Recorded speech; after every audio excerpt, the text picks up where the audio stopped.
Billy, tell us about this boat. Well, it's a Hydrostream, 17 foot long, made in 1977.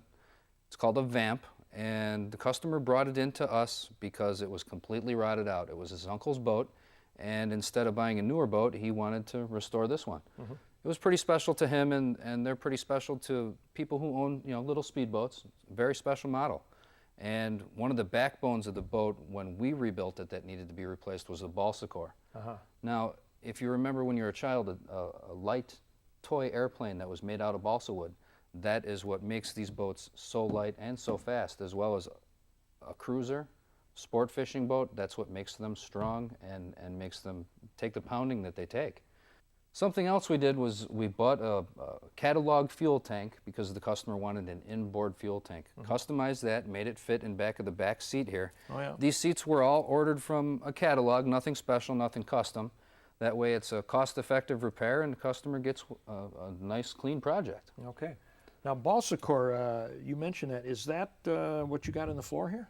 Yeah, that's the backbone of most boats, as I stated before, that it really gives it the strength, and when you lay it in and you actually laminate it in, it's sandwiched in between 2 layers of fiberglass and makes it really strong. Would you like to see a sample of that? Sure.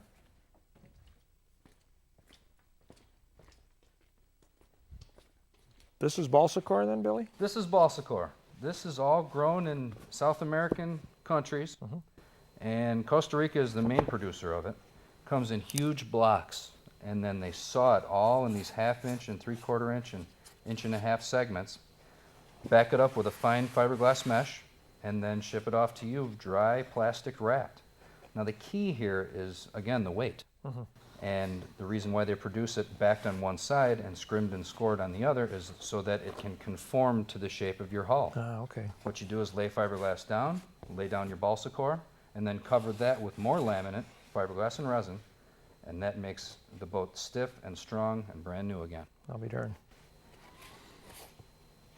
This was also used in another project that I did, kind of a special project that it was some boats that I used to build, New Jersey speed skiffs.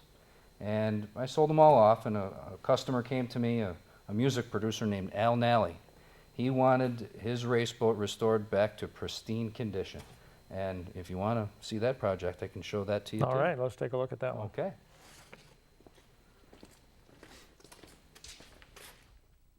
Billy had most of the mechanical portion of the restoration done when we visited his shop in mid-December. He finished that work, and then the exterior and interior detailing over the next few weeks, and brought the completely restored Jersey skiff to the Milwaukee Boat Show in January, where we caught up with him and had a chance to admire the fine job he did. Well, Billy, you've done a great job with this boat. Well, thank you very much. We try and do our best, and as you can see, it turned out great. This particular boat was JS10, raced by Jim Brady, and he ran into some health problems and had to stop racing. But after that, I grabbed the boat and wanted to restore it back to what it was. And again, they have an excellent vintage race every year down there in Mount Dora, beautiful place, and that's where all these guys come to look at the restored boats. This particular boat, the name of it is Miss Eileen to the left, and Miss Eileen is Jim's daughter. Okay. And he named it after her when he got the boat, and she was crushed when I took it away, but restoring it back to the way it was, she loved it. So Miss Eileen to the left, all the boats lean to the left as they race in a circle counterclockwise. Okay, I knew there had to be a story there. Yeah, it's a great story, and they're a great family, so I'm hoping that I did them proud, and we have a great product. Well, it's beautiful, and I think the folks here at the boat show are really enjoying it. Well, thank you very much.